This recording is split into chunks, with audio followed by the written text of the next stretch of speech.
Кръвопреливането е хуманен безвъзмезден акт на милосърдие и човешка солидарност към всеки, който страда от тежко заболяване или е пострадал при инцидент.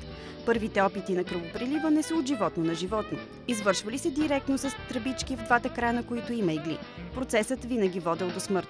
Кръвопреливане е извършено на 17 век във Франция от животно на човек. За щастие тогава първият опит е бил успешен, но следващите опити са били неуспешни и църквата го забранява. Забранява по принцип кръвопреливането.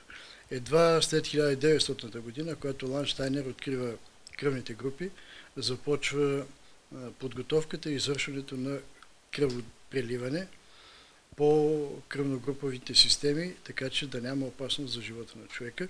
През онези години медиците измислили различни хитроумни начини за кръвопреливане. Апаратът на Цанк, например, е малко познат на хората и специалистите, които работят в кръвния център днес. С него са се извършвали директни кръвопреливания през Втората световна война.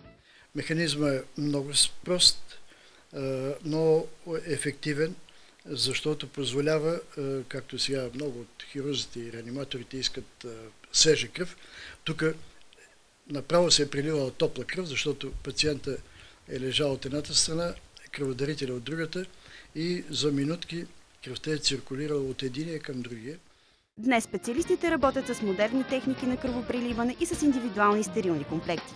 Минималната болка от пробиването на вената не притеснява толкова много хората. У нас на 1000 души население само 19 даряват кръв. Това ни нарежда на едни от последните места в Европа, но тази тенденция се променя през последните години.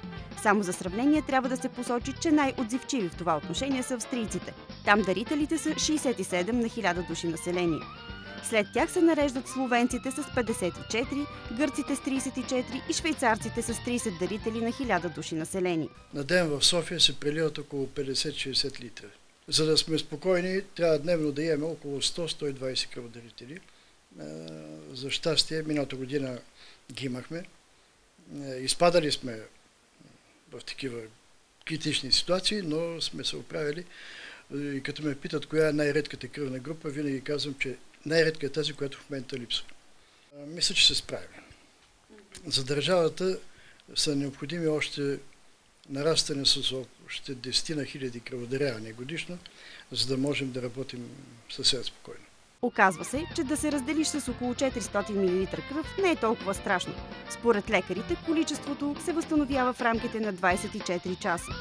Така че за здравия човек даряването на кръв дори е полезно, тъй като по този начин организмът обновява жизнените си сили.